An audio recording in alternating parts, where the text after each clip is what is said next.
नमस्कार, स्वागत है आपका कोविड टॉक में और मैं हूं रश्मि भुइया शर्मा। कोरोना महामारी के 1.5 साल बाद अब संक्रमण के इतने लक्षण हो चुके हैं कि कोरोना का अनुमान लगा पाना मुश्किल हो रहा है। बुखार, सिर दर्द, जुकाम ये तो बेहद सामान्य लक्षण है, लेकिन दूसरी लहर अपने साथ नए लक्षणों को भी लेकर आई है। कई मरीजों का कहना होता है कि उन्हें तो कोरोना हुआ लेकिन कोई लक्षण नहीं दिखाई दिया, जबकि सच्चाई तो यह है कि लक्षण तो थे लेकिन वे इतने विचित्र थे कि उनकी ओर ध्यान ही नहीं जा पाया। Corona virus loss of taste, loss of smell से लेकर विभिन्न अंगों को डैमेज करने तक शरीर को असंख्य तरीकों से प्रभावित करता है।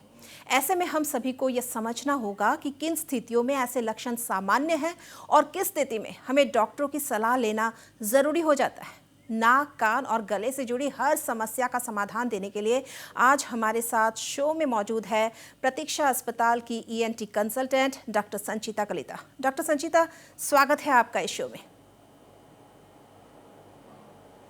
और डॉक्टर संचिता से हम बातचीत जी डॉक्टर संचिता से हम बातचीत शुरू करें इससे पहले दर्शकों आपको बता दें कि फ़ोन लाइन भी हम खोल रहे हैं। आपके भी अगर कोई सवाल हो तो नीचे दिए गए नंबरों पर आप कॉल कर सकते हैं। तो डॉक्टर संचिता कलिता, सबसे पहले हम जानना चाहेंगे कि कोरोना की पहली लहर हमने देखी और इस वक्त हम दूसरी लहर से जूझ रहे हैं, तो ईएनटी की अगर हम बात करें तो किस तरह की समस्याएं लेकर आप तक मरीज पहुंचते हैं? पहली लहर में किस तरह की समस्याएं थी और दूसरी लहर में क्या कुछ अलग समस्याएं देखने को मिली है?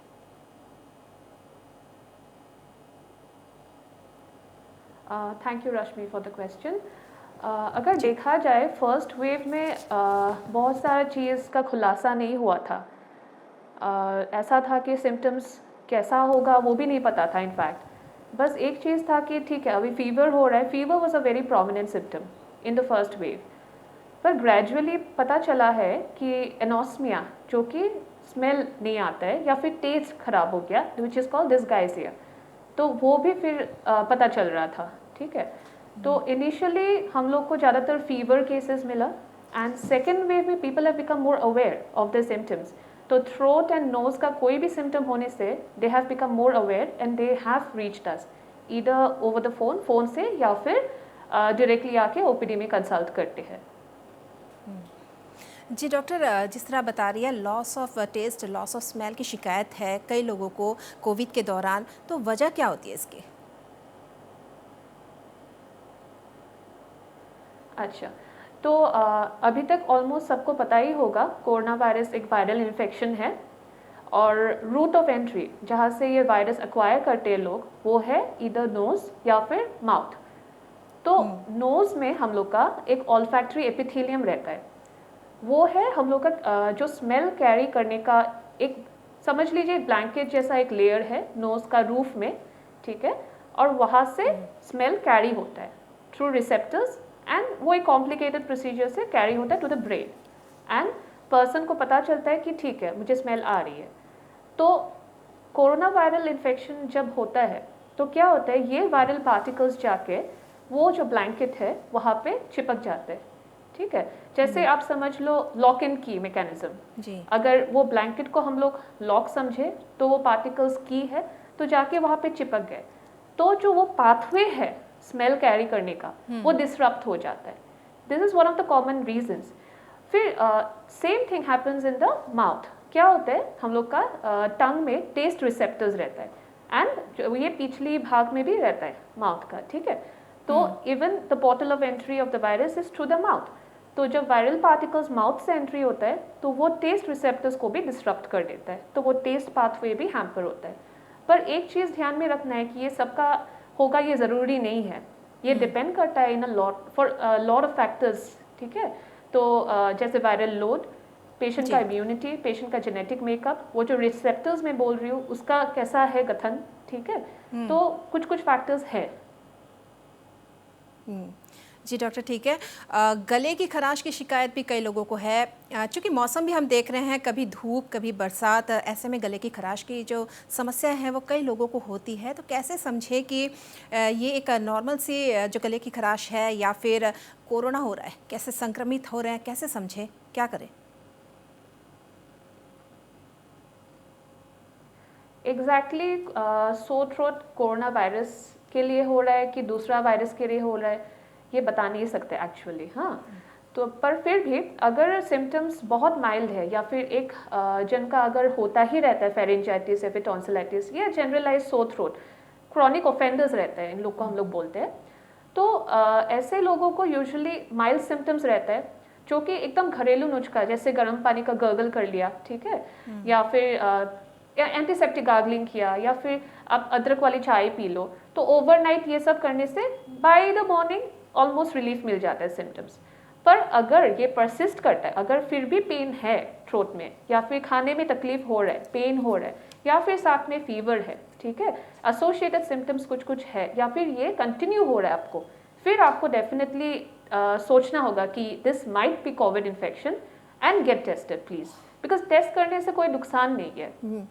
जी जी, सही बात है, टेस्ट करने से कोई नुकसान नहीं है। जी डॉक्टर कलिता, आप जिस तरह बता रही हैं कि अदरक की चाय पीने से भी ठीक होता है और गर्म का पानी का गरगला करने से भी ठीक होता है, लेकिन जानना चाहेंगे कई लोग इन जो ये पूरा कोविड का दौर हमने देखा तो कई लोग स्टीम भी लेते हैं, यानी भाप लेते हैं, तो भाप लेना कितना फ़ायदेमंद हो सकता है या कितना उससे कोई नुकसान?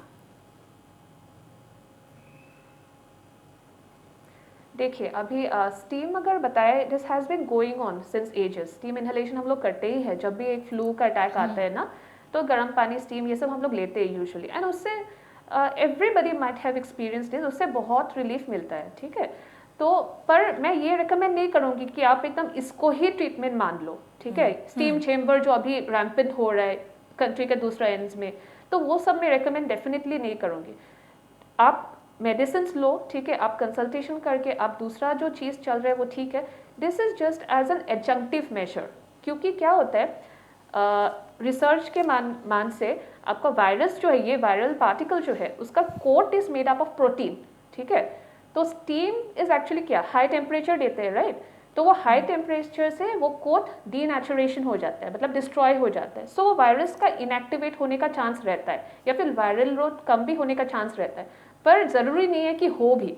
This is only under research, right. So steam inhalation will help घरेलू नुस्खा के हिसाब से, but this is not the cure.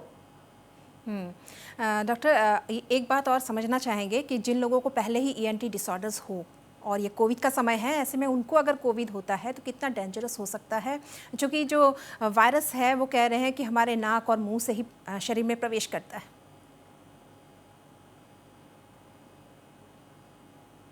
हाँ जी, सो ईएनटी डिसऑर्डर्स अभी अगर बताए तो let's divided into ear, nose and throat, ठीक है।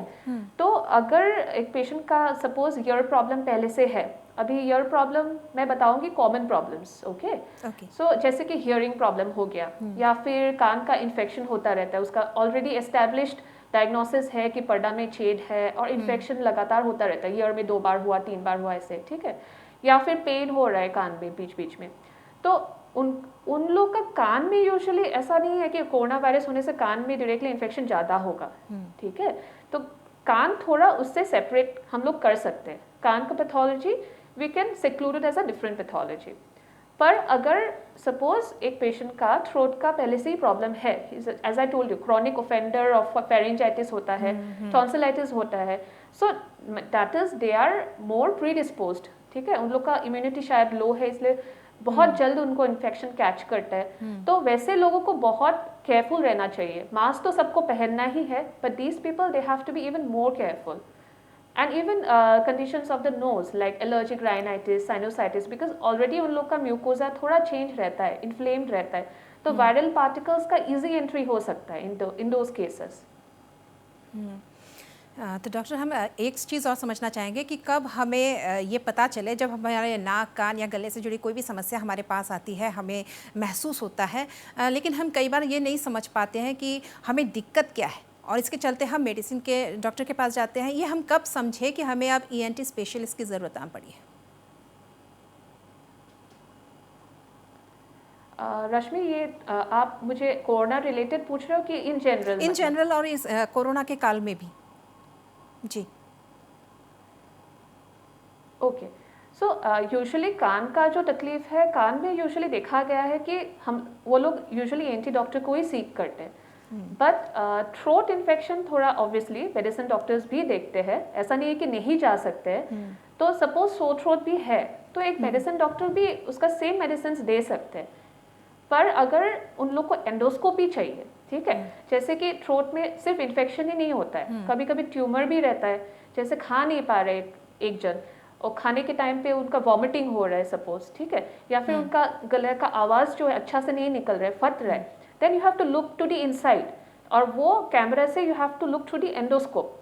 इन that case you have to refer to an ENT specialist because we do the endoscopy and have a look into the entire structure वहाँ पे, ठीक है। तो एक ट्यूमर रह सकता है, एक पॉलिप रह सकता है, ठीक है, कुछ नहीं भी हो सकता है, टू रूल आउट, ठीक है।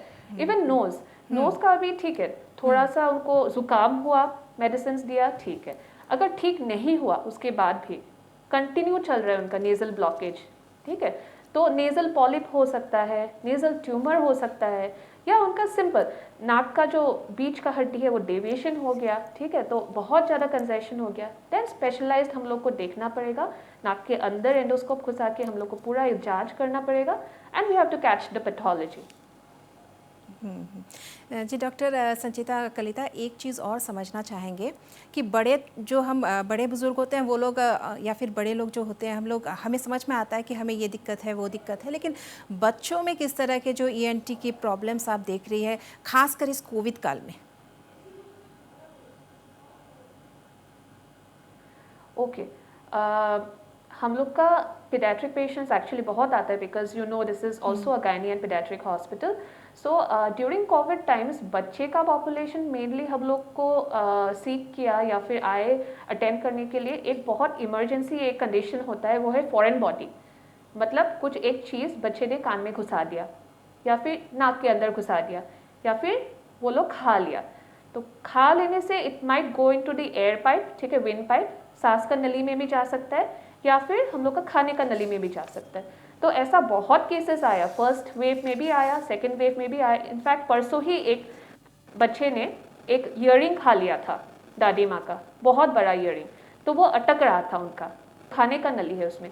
सो this emergency is a dire emergency, they have to know कहाँ पे जाना है बिकॉज आपको प्रॉपर इंस्ट्रूमेंटेशन चाहिए, आपको स्किल टीम चाहिए, तो एग्जैक्टली कहाँ रेफ़र करना है या फिर कहाँ आना है उन लोग को बहुत पता होना चाहिए, क्योंकि बहुत कम टाइम रहता है बिटवीन डायग्नोसिस एंड उसका मैनेजमेंट अच्छा से हो जाने तक।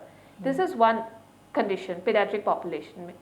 सेकेंडली क्या होता है, बच्चे का कान बहुत जल्दी बहता है अगर एक इन्फेक्शन कैच करता है ना, जैसे नेजल इन्फेक्शन, नेजल ब्लॉकेज हो गया, ठीक है, तो उनका एनाटॉमी ऐसा रहता है कि कान तक जो कनेक्शन रहता है हम लोग का नोज तक, वो एंगुलेशन कम रहता है। तो सपोज करेक्ट फीडिंग मेजर्स नहीं लिया, जैसे कि पूरा सुला के फीड किया, मैं हमेशा अपना पेशेंट्स को बताती हूँ, मम्मी लोग को बताती हूँ कि पूरा सो के फीड नहीं करना है बेबी को, थोड़ा सा एंगुलेशन हमेशा मेंटेन करना है बिकॉज एनाटॉमी ही ऐसा है कि आपका दूध जो है कान तक आराम से जा सकता है। जी डॉक्टर, इस वक्त एक दर्शक हमसे जुड़ रहे हैं, जाना चाहेंगे कहाँ से बात कर रहे हैं और क्या समस्या है आपको?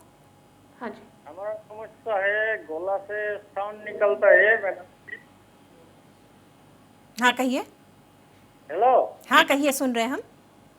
आप लोग कहाँ से बोल रहे हैं जी? आप कहाँ से बात कर रहे हैं, क्या पूछना है आपको? नहीं, हमको सवाल पूछना है। हाँ हाँ डॉक्टर साहब सुन रही हैं।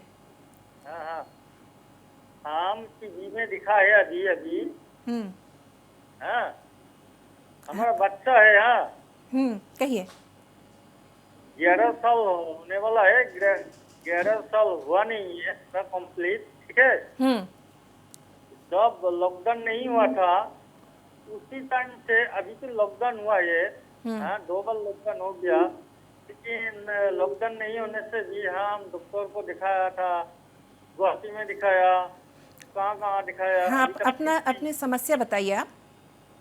हमारा बच्चा ऐसे रहता है ऐसे रहता है। हाँ, गले में खराश रहती है हर वक्त, बात करना चाहता है।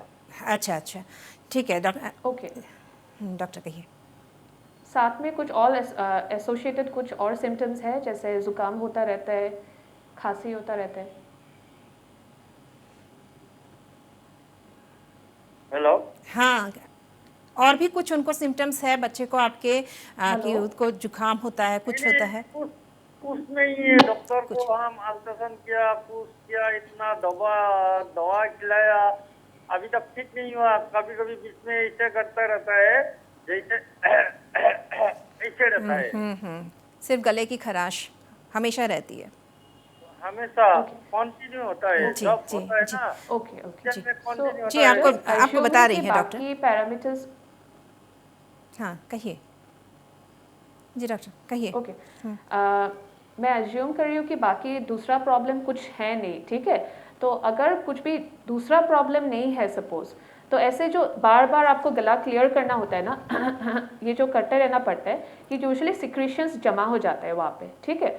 तो इसका कॉज ये एज में जैसे बताया ना 11 ईयर्स ओल्ड, जैसे गैस्ट्राइटिस एडल्ट पॉपुलेशन का होता है, इवन चिल्ड्रन का भी होता है, हम लोग रिफ्लक्स बोलते हैं।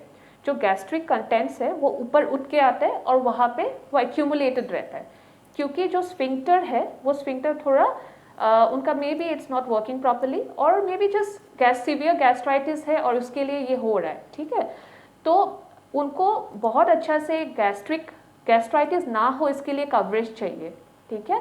तो medication in the line of gastritis एक उनको कोर्स करना होगा। अगर वो करने से उनका सबसाइड हो जाते, it is a simple case of LPR, laryngopharyngeal reflux. I don't know कि उनको मिला है कि नहीं, वो मेडिसिन कभी खिलाया है कि नहीं, पर अगर आप ये खिलाओ गैस्ट्राइटिस का मेडिकेशन, एटलीस्ट वो 2 वीक्स आप खिला के देखिए, देन डेफिनेटली अगर क्योर होता है, कम होता है, तो ये it's a case of reflux. और फीडिंग हैबिट आप रेगुलर कीजिए उनका, जंक फूड अवॉइड करना होगा। जी डॉक्टर, चर्चा हम जारी रखेंगे, लेकिन फिलहाल यहाँ एक लेंगे एक छोटा सा ब्रेक।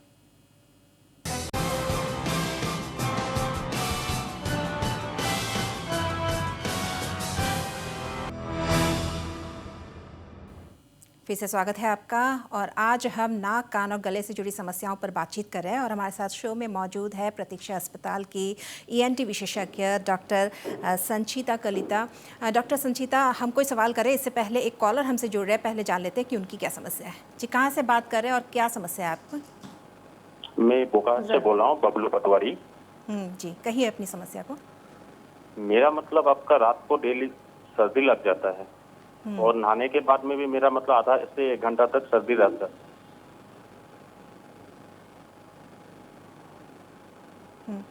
जी डॉक्टर, कम अगेन, क्या बोल रहे हो आप? रात को सर्दी लगता है? रात को डेली सर्दी लगता है, और नहाने के बाद में भी मतलब आधा 1 घंटा तक सर्दी लगा हुआ रहता है। ओके ओके, मतलब ठीक है, समझ में। दूसरा टाइम में आप ठीक रहते हो? हाँ, ऐसे दिन में ठीक रहता हूँ। ओके, आप कुछ मेडिकेशन ले रहे हो? नहीं, ऐसे बीच बीच में ऑट्रिविन लेते हूँ। ऑट्रिविन ले डॉक्टर साहब, ऑट्रिविन लेते हैं? हाँ। कभी जांच किया है आपने, कहीं पे दिखाया है कभी? मेरा मतलब एजमा का भी प्रॉब्लम है, तो ऐसे एजमा के लिए दिखाया था, इस सर्दी के लिए दिखाया नहीं था। ओके ओके ओके, ठीक है। ठीक है, आपका दूसरा तो जांच नहीं हुआ है, या फिर नाक के अंदर कभी नहीं दिखा है शायद एंडोस्कोप डाल के भी, तो जस्ट अज्यूम कर रही हूँ बाकी सब ठीक है। और ये जो आप बता रहे हो सिम्टम, रात को आप सर्दी महसूस करते हो या फिर जस्ट नहाने के बाद महसूस करते हो, तो यूजुअली आप अगर नोट करो तो रात को टेम्परेचर थोड़ा कम होता है, और नहाने के समय भी टेम्परेचर बॉडी का थोड़ा कम हो जाता है, राइट। सो ये हम लोग वेसोमोटर राइनाइटिस बोलते हैं। जब थोड़ा टेम्परेचर चेंज होता है, शायद आपको इवन विंटर मंथ्स में शायद ज़्यादा जुकाम महसूस होता है, if I am not wrong. तो ये वेसोमोटर राइनाइटिस बोलते हैं इसको। इसका आराम से आप मेडिकेशन लेने से ये ठीक होने का चांस है, तो आप डेफिनेटली ट्रीटेबल है। जी डॉक्टर संचिता, एक बात और जानना चाहेंगे आपसे, ENT प्रैक्टिसेस के बारे में जानना चाहेंगे, क्योंकि कोविड काल है। आप लोग किस तरह से, आप लोगों के लिए भी एक बड़ी चुनौती है, क्योंकि जो ENT की समस्या बहुत देखी जा रही है, ऐसे में आप लोग अपनी प्रैक्टिसेस कैसे जारी रखते हैं, प्रिकॉशंस कैसे लेते हैं, मरीजों को क्या रिकमेंड करते हैं, क्या करें? हाँ जी, सो जैसे पहले मैंने बताया, फर्स्ट वेव में एवरीथिंग वाज अननोन, सो कुछ डायरेक्शन नहीं था, कुछ प्रोटोकॉल नहीं था, तो पेशेंट्स तो देखना है ही। ठीक है, कुछ पेशेंट्स कम हो गए थे, पर इमरजेंसी केसेस आते ही है, तो इमरजेंसी तो हम लोग को हैंडल करना ही पड़ता है। पीपी पहन के करो, अच्छा से N95 मास्क पहनो, ठीक है। पर जो बाकी पेशेंट्स है अभी, जैसे कि हम लोग का जो जिनको सर्जरी चाहिए सपोज, ठीक है, तो उनको हम लोग ने कैटेगराइज करना शुरू कर दिया। Like by the time we got to know कैसे चल रहा है, ठीक है, ट्रेंड कैसा है, ठीक है। तो जिनको एकदम इमरजेंसी मेजर चाहिए, जैसे मैंने बताया वो फॉरेन बॉडी का केस है, एयरवे में फॉरेन बॉडी फंस के आया है, उनको तो करना ही है ऑपरेशन।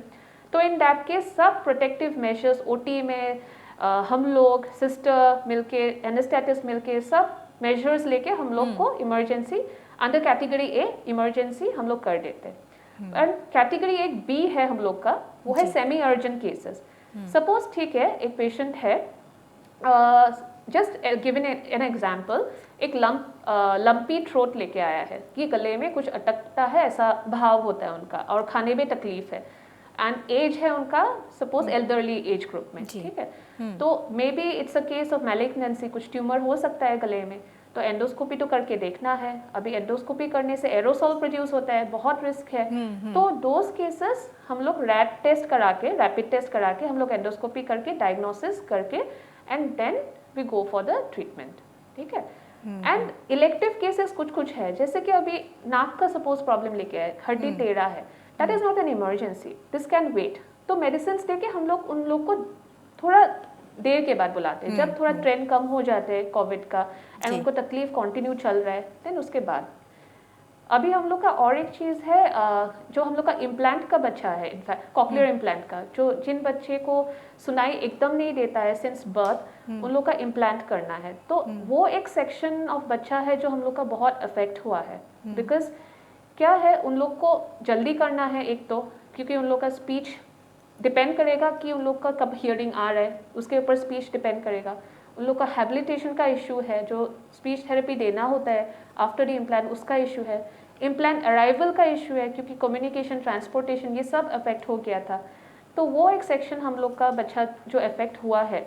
पर थैंकफुली अभी फिर से रीस्टार्ट हो गया है हम लोग का कॉक्लियर इम्प्लांट प्रोग्राम के अंदर, 2 केसेस हो गया है थैंकफुली, टेकिंग ऑल प्रिकॉशंस। और पेशेंट्स को मैं ये बताती हूँ कि अगर माइनर सिम्टम्स कुछ हो, जो आपको लगता है कि इतना ज़्यादा सिवियर नहीं है, तो ओवर द फोन भी आप कंसल्ट कर सकते हो आपका रेगुलर डॉक्टर को। पर अगर वो प्रॉब्लम परसिस्ट कर रहा है, नोज़, मैं पर्टिकुलरली बोल रही हूँ नोज़, थ्रोट या फिर ईयर का, तो परसिस्ट करने से आप डेफिनेटली अटेंड करो ही ओपीडी, क्योंकि पता डायग्नोसिस के ऊपर डिपेंड करेगी कि आपका फर्दर ट्रीटमेंट क्या होगा। जी, बहुत बहुत धन्यवाद डॉक्टर संचिता कलिता, हमसे आप जुड़ी और आपने हमें कीमती वक्त हमें दिया। शो समाप्त करने का हमारा समय हो चला है, बहुत बहुत धन्यवाद आपका। तो नाक, कान और गले से जुड़ी कई समस्याओं पर आज हमने चर्चा की। ENT विशेषज्ञ डॉक्टर संचिता कलिता ने कई महत्वपूर्ण जानकारियाँ हमको दी है। उम्मीद है आपको भी इस चर्चा से फ़ायदा हुआ होगा। कोविड से जुड़ी अन्य समस्याओं के साथ अगले एपिसोड में फिर मुलाकात होगी। तब तक अपना ख्याल रखें और सुरक्षित रहिए। धन्यवाद।